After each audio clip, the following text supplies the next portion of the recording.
And I'm happy and delighted to talk to Kayla Vinson because Kayla is coming here to talk about access to law school, access to law.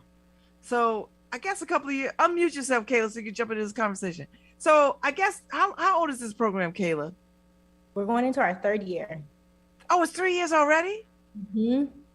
Oh, you know what? I think the pandemic kind of took it out of my consciousness. Yeah. Because I remember when James Foreman came on and he was talking about this, and I was so excited. And I was like, oh, I want to stay on top. I want to stay in touch. And then he reached out to me again and said, hey, we're doing this again. And, would you like to talk to us about it? I was like, yeah, I want to know what's happening.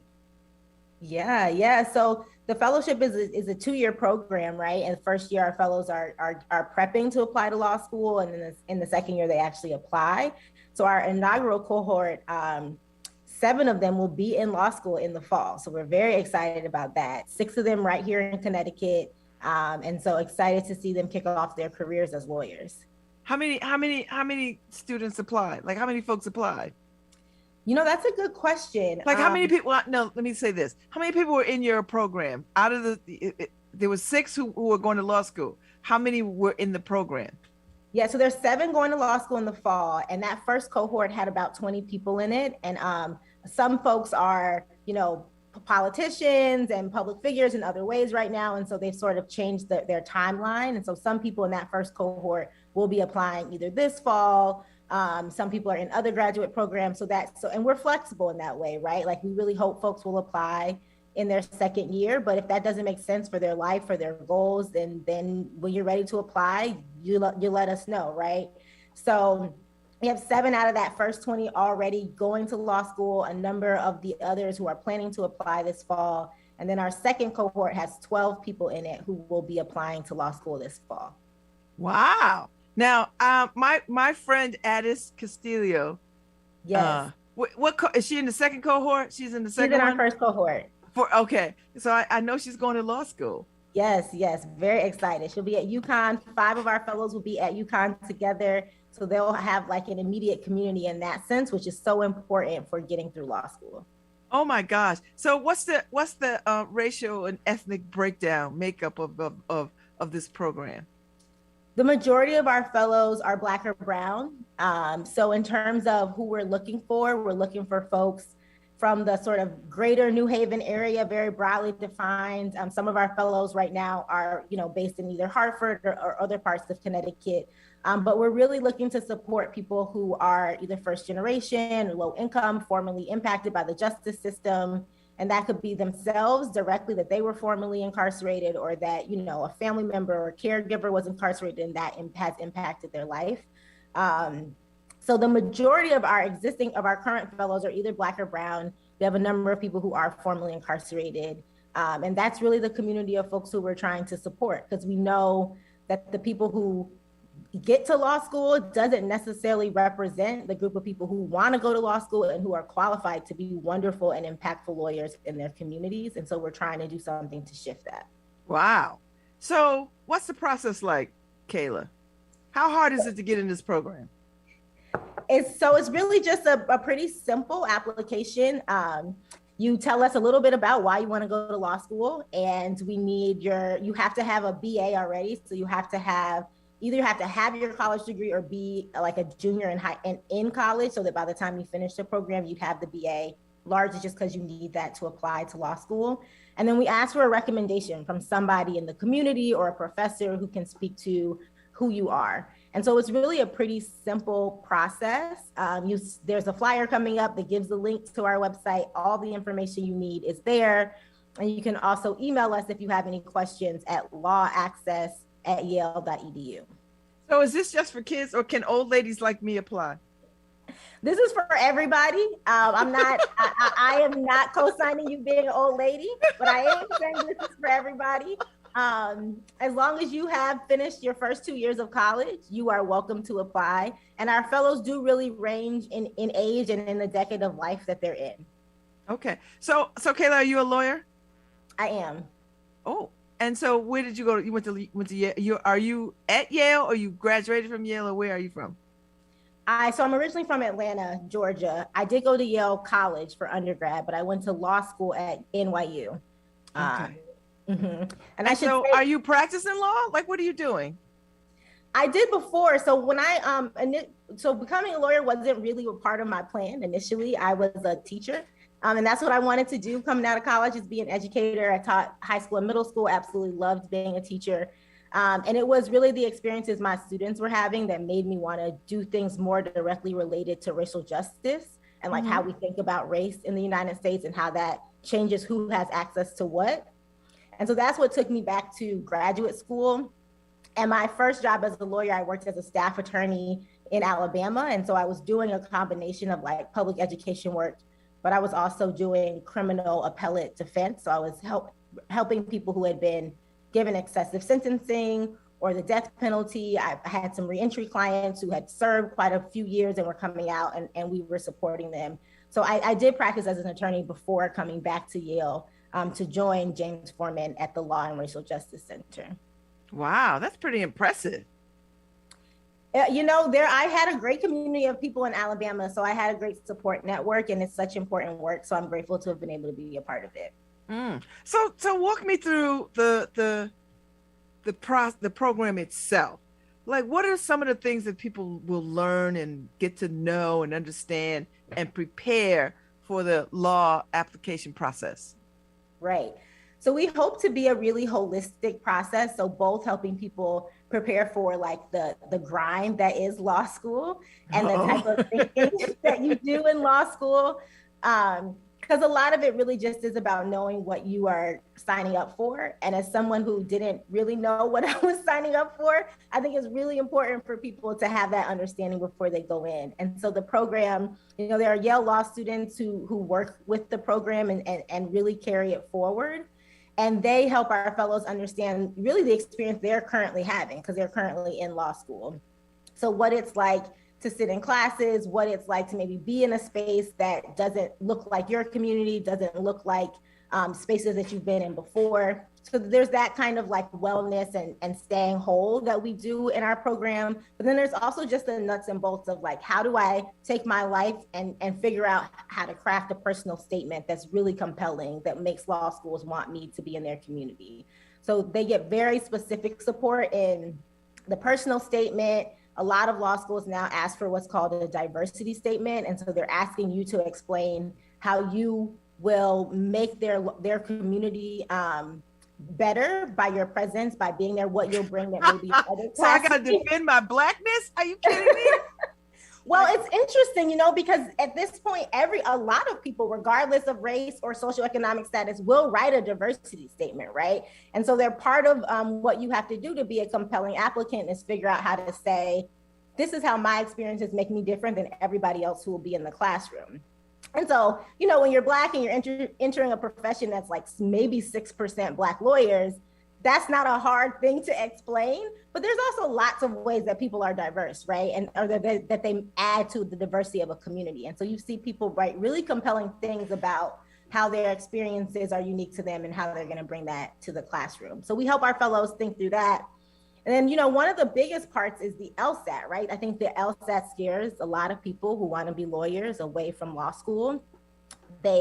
Even if you've taken standardized tests before, like the SAT, it's a very different kind of test in terms of what it asks you to do. But we also know that a lot of how people do on the test is a reflection of test prep. It's not a reflection of your capacity. It's not a reflection of your intelligence. It's largely about, could you afford one of those thousands of dollars of LSAT prep courses to help you improve your score? And a lot of people can't. They can't afford that. And so the program provides free LSAT prep to our fellows, and they get access to a teacher, and some of our law students also serve as tutors. And so I think that's one of the really big benefits is that people get a less stressful environment to prepare for the LSAT and get some support there. So Kayla, talk to me about the time commitment. Because I know people are listening and they've been waiting to hear this conversation. What is the time commitment? Like, can people who have jobs already and careers already do this? Yes, absolutely. The vast majority of our current fellows are working. They're working people who are already in their careers. We have a handful of fellows who are juniors and seniors in college, and we welcome that community, those folks to apply. But most people are working full-time jobs. and, and they're caregivers, and they may have other jobs they're doing or other responsibilities that they have for their families. And we're very mindful of all of those things. So in terms of the time commitment, in the first year, a lot of the time goes to the LSAT prep work and to a handful of Saturdays, where Saturday mornings, like 9:30 to noon, where our fellows are either in an LSAT prep class or they're with our law students learning something about building out their application. And part of the goal of that is for the first year to be really intensive, so that the second year you come in by the fall with your personal statement done or close to done, your diversity statement done. You've reached out to people to write your letters of recommendation. So you're really focused on just getting your applications out of the door. So the first year definitely is a heavier time commitment. A lot of Saturday mornings, 9:30 to noon, but we are also, willing to work with people. And it's, we're building relationships, we're in communication. So as long as folks let us know what they have going on, we can figure out how to make it work. So do you help people decide on what kind of college would make sense for them? Like, where would they go to college? I mean, this reminds me of like when I was, before there were computers, we used to have books of colleges, right? And you flip through with your guidance counselor and you're like, oh, this might fit you. This is a small campus, this, that, and the other thing. I mean, do you do some of that work with the folks in this program? Yes, we do. And we do it on a really individualized basis. So our fellows get an admissions coach that is assigned to them, who will really help them figure out, okay, where do I want to be? Do I need to stay in Connecticut? Am I interested in maybe going to law school outside of Connecticut? And some of that has to do with, where your LSAT score ends up. Some of it has to do with, do you want to be on a big campus or a small campus? Or do you know that you want to do public defense when you're done? And so you want to go to a law school that has a really strong training in being a public defender. And so, yes, it happens both individualized, but we also have panels where we'll have people who are at Quinnipiac School of Law or at UConn come in and talk to our fellows about their experiences. And the beauty is, as our network grows, now we will have fellows at several different law schools. And so we will ask them to come back and talk to the current cohorts about, what is your experience like? How did you choose where to go? And so you really end up having a lot of support and figuring out where you want to go to law school, and in a way where you really know what people's experiences are, where they went.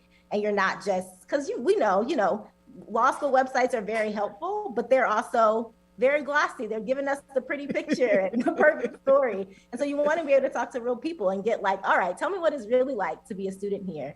And our fellows get access to that. Mm-hmm. Now, do y'all mind if people come to the program and then they decide at the end, you know what? I don't think I want to do this. I don't think I want to apply to law school. Is that, or is the goal like, we only want people who know they want to go to law school? So I think it's a both, right? We want people to apply and to come in who are reasonably certain that they want to go to law school. That said, if our program is doing its job right, by the time you get to the point of applying, you have a much better sense of what law school is like than you did when you first applied. And if that means that it doesn't feel right for you, or the circumstances in your life have shifted, our program is really about supporting people. And if not going to law school is the best way for us to support you, then we're totally fine with that, right? We know things change.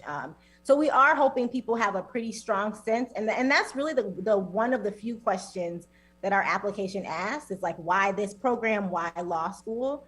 But we understand that people change their minds. And, we're not going to ask anybody to invest 3 years of their life, or even more if they go part-time, to doing something that they don't feel is right for them. Would this program would have helped you make a different decision or a better decision, or be more clear about your law path? Yeah, I think definitely in terms of, I would have been more clear about like what law school is like. NYU is a lovely, wonderful community. So I got really lucky that I ended up in a place where it was very financially doable for me. I went to law school on a scholarship. And I was in a community where there were a lot of people who also wanted to do public interest, racial justice-based work. So I got lucky in that sense. And I think I would have been even more confident in that choice if I had access to a program like this. And so do you cover things like, how do people pay for law school? how to apply for scholarships, how to look for scholarships. Do you do some of that too? Yes, absolutely. And all the way through, like even once folks are admitted to law school and they're trying to, figure out their financial aid packages and work with schools to see if there's more opportunity there for them to be supported, we're right there with them through all of that process. Oh, I think this is great. Okay, so you get you go through this process, you apply, and then what's the first thing after you get your acceptance letter? So hopefully a really excited email to us letting us know that you've gotten in, so we can be a part of celebrating you. And then, that's a really exciting time. That's when your hard work has paid off. And I think it can feel really stressful, partially because of what you said, figuring out, okay, is this affordable? Is the package right? And then you get into multiple schools and you're trying to figure out where you want to go, which is a great problem to have. And so I think for us, it's just about trying to help people find the joy in that process, right? Like this is what we wanted. We wanted to be in a position where you had some choices and you had the resources that you need. And so our fellows, typically you start to hear back around like from the February to April period of your second year in the fellowship. And it's just about making a choice about where you want to go. And during that same period, the program is still offering workshops on Saturdays around, writing in law school, networking and building relationships in law school, taking exams and understanding what the exams are like. And so even as you're making that choice of where to go, the program is still helping you understand what law school will be and preparing you for that process. And then once our fellows are in law school, we will still be finding opportunities to build community. I'll be checking in with our fellows at least once a semester to see how things are going, how finding summer jobs. And so, we're really a to and through program. We don't just say, oh, well, you're in, great to know you, right? Like we're here. As long as you want us, we're here. And you may even have to be like, Kayla, please don't call me so often. That's fine too. But yeah, we're to and through. I love that. It looks like you're building an alumni network, right? Of folks who have come through and who can provide additional support as people who have actually done this program. Right. And as future colleagues in this work, ideally right here in Connecticut, providing legal services and thinking about building those lifelong relationships as colleagues and lawyers. So where's the greatest need, Kayla, if you know, that needs attorneys, that needs a lawyer, that needs folks? Yeah. I think it's everywhere. I know that's like not a super compelling answer, but I think there are so many people need legal services for all kinds of things, right? So people, we know there's a major housing crisis happening both right here locally and also nationally. And so people needing support around evictions and needing support. So I think there's just from public defense, if you're experiencing things in the criminal legal system. And so I think one of the biggest problems is that everyone needs a lawyer in some capacity, and lawyers are often extremely expensive and too expensive. Yeah, girl, don't I know it? Right. So I think the major need really is for lawyers to be more accessible and to have ways of having their own funding and support so that they can provide free legal services or much cheaper legal services to the communities that need them. And I think that's what makes me so excited about our fellows, is that so many of them are people who are in their careers, people like Adis, right, who are saying, too often in my work, a moment comes up and there's a community member where I'm like, what we really need to solve this problem is a lawyer, and there's no lawyer to be found, and they want to be those people. And that's what makes me really excited about what this community of folks will do in the future. So Kayla, are there other programs like this in the country? Like does Harvard have one of these? Does Princeton? Does Howard? Like who else is doing this kind of preparation work? Yeah, that's a great question. We do have some information on our website about some other resources for people who are interested in going to law school. I don't really know how widespread these kinds of programs are. I mean, I know we certainly need more of them than we have. I don't believe there's one at Princeton. Actually doesn't have a law school, so I don't believe they have a pipeline program. I mean, I don't really know of other places that do. And so it would be wonderful if other places had them, and not even just lawyers, right? I think this is true for a lot of professions. Like you could imagine a pipeline to medical school, a pipeline to, you know, social work. So there, and all kinds of needs for people to really have better access, because access is a lot of times why we see the gaps in like the racial gaps, the class gaps, and who ends up in these places. So in creating this program, how do you think about what you offer? Like, how do you decide? I think students need this, and I think they need this, and this is where historically people of color have been weak in. And I mean, do you do that kind of thoughtful consulting around what you offer? Yes. So the program is a part of the Law and Racial Justice Center. And what you just described is exactly our approach to the work generally, is figuring out, okay, where are the gaps, and being in community with people. Like James and I don't think we have the answers to all these questions. We know we have some resources, and we want to figure out how those resources can fill gaps that exist. And we try to do that by being in relationship with people. So the law students who work in our program, they bring their experiences of getting to law school, to and through to the program. Our fellows themselves are, a major resource. This is the beauty of working with adults. They will tell you what they need, and that's a great thing. And we say, all right, well, let's figure out if we can make that happen. And so, James has been teaching and been a law professor for a long time. And so that comes with a lot of experience about who gets into law school and who does well in law school. And so that's a huge benefit to have. And we're trying to marry that with people telling us what they need and then just doing what people said. And I think, there's not enough of that, of just asking people, how can I help? What help do you need? And here's how the resources I have access to map onto that, and just making that work. So Kayla, what makes a good attorney? Like, what are the things they need? What are the things you need to be a good attorney? And good being, I don't know, relative or subjective or whatever it is. What makes a good attorney? Yeah, well, for me, I think a good attorney has a really good sense of the communities that they want to support, and thinks of themselves as being a part of a larger movement, a larger effort to make the world what they think the world should be.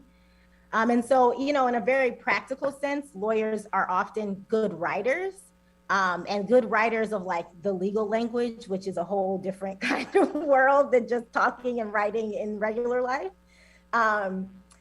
Is able to look at an issue and really break it down into different parts and identify sub-issues that need to be addressed. And those are sort of like the nuts and bolts. But I think the real difference between like a person who got a law degree and a person who's a phenomenal lawyer is being in community with folks and seeing how your skills can help them to meet the needs that they have, and having that sort of moral commitment to something that pushed you to law school in the first place. I got to tell you, Kayla, I was struck by, of all the attorneys in the whole doggone country, less than 5% are people of color. I don't know why I thought that would have been a higher number. I thought it would be on par with how many people of color are in the country, but it's not. Well, that's that's what it should be, right? So, but it really isn't. And it's and a lot of it has to do with access. It's not about talent. It's not about capacity. It's just about who has access to, the LSAT prep, like we talked about. And I think we're starting to see more and more people of color entering law school and succeeding in law school. And I think even more important to me, people of color who have a clear commitment to their communities is what we're starting to see. And so I think we'll see a shift over time. But you're right. I mean, the numbers are really, really low. I think the law profession might be lower than any other profession in terms of actually mapping the demographics of the country. And that's certainly a problem. Because representation makes a difference. If somebody of color shows up for you, I think, it's true in other things. Like if you have a Black gynecologist, you know that the Black gynecologist has some understanding of your Blackness and your shared experiences, and not so much shared experiences, but the unique pressures. We see it in every instance where if we are represented, good things happen. Right, right. Yeah, I mean, I think, I'm hopeful that we can, that we're all, that what representation can help to do is also help to shift conversations around equity, right? Because that's really like the gold standard, is we're trying to figure out how do we produce more equity and more justice. And representation can certainly be a part of doing that. You having people who understand your lived experience, who understand, where you're coming from and what your community is like and what the needs are, I think is really, really important. In my last job, when I was doing criminal defense work in Alabama, one of the major things we face is that the judiciary in this country really doesn't map onto the demographics, right? So judges are overwhelmingly white and male and wealthy. And if you're sitting in a courtroom and you're sentencing people day after day to serving time in prison, what does that mean when their life is something that you really don't understand and you can't imagine? And so representation can certainly be an important part of getting to more equity and more justice. Wow. So practicing the law in Alabama with all its history and everything, which is all of America, what was that like for you? Like what? Because are you from? No, you're from Georgia. Mm-hmm. Okay. So what was it like to be in a place that was so steep in history and civil rights and the beginning of things and the end of things? Yeah. Actually living and living and working in Montgomery was in many ways very grounding, because you can really feel that history when you're in Montgomery. There is a little bit of also like a whiplash too, because, even the seal of the city of Montgomery says something like, it says the birthplace of civil rights, but it also says the cradle of the Confederacy, right? And so you're just like, we're holding a lot of things that are really in tension with each other, and people are just acting like it's normal and fine. And so I think it really helps you to understand how so much injustice can exist right alongside of so many people really trying to fight to make things better. So yeah, it was an interesting experience, but I also think, I've lived in a lot of places in the Northeast too, and there's so many ways that, like, if you're south of Canada, you're in the South, right? Yes. So. Girl, say it again. Because I think people get sort of a little hyped up about, well, it's Connecticut or it's the Northeast, but as you explore the history of things, the Northeast was right there at the real stakeholders in white supremacy and all the things right along with the South. So the South is not alone in holding holding title to racial injustice in this country. Exactly. Absolutely. And so many, even like in very specific ways too, right? Like even so many of the ports that slave ships came in on were in the Northeast, and then people were trafficked down. And so, yeah, all the connections are all right there. Yes, yes. So tell me what you like best about this program. The fellows. I mean, it just is such a great relationship building opportunity for all of us, right? For James and I, for our law students, for the fellows. And I think, sometimes the legal profession can feel sort of lonely if you haven't found the other people whose passions are the same as yours. And so the community that folks are able to find in the program, you might imagine like 9:30 a.m. on a Saturday, you have people who are either very busy fellows who have full-time jobs and kids, or you have our law students who are very busy, and just the energy and the happiness, people are excited to see each other. The time feels like it flies by. So really just like seeing how being in community is energizing is definitely my favorite part. Oh, I love it. I love it. I love it. I love it. All right. So when is the application deadline? July 15th. And the application does require a letter of recommendation.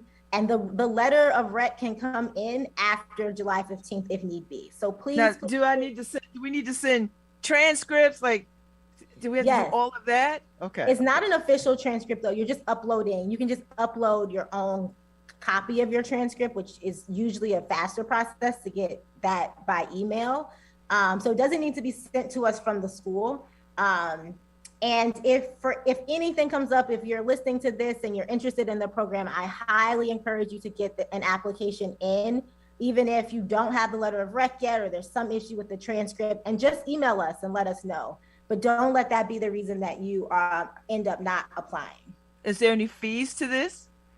No, absolutely not. It's free. Oh, okay, good.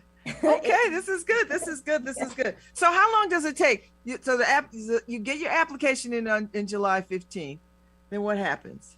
Then you all sit around and look through everybody's stuff and like this, yes, no, maybe. How about it? And we do interviews. Yeah, so we do interviews on Zoom with people who apply, just so we can get to know you better and have a better sense of who you are.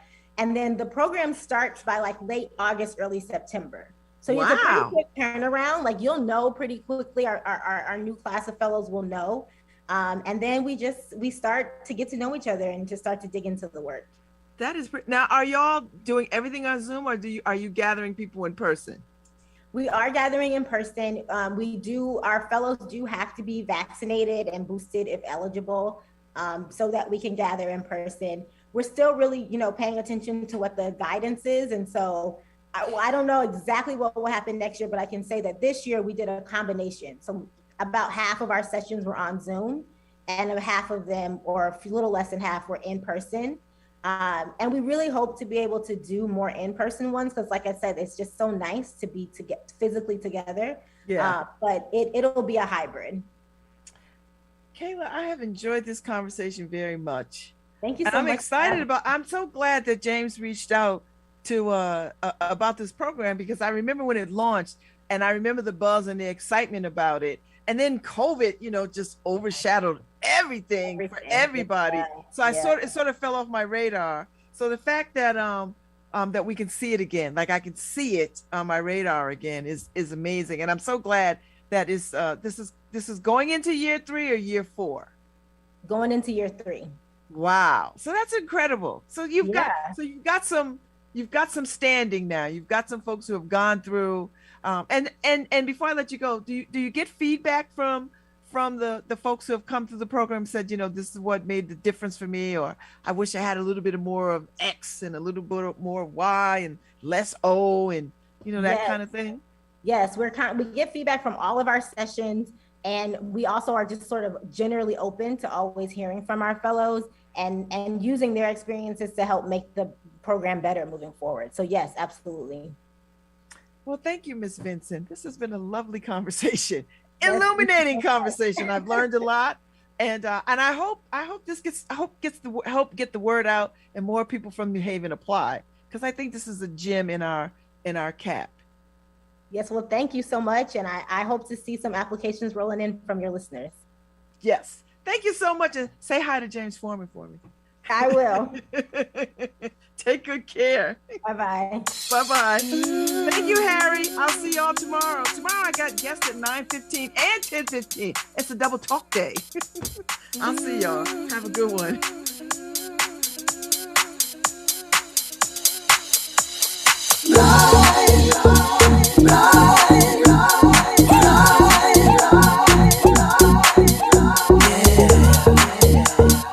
We'll keep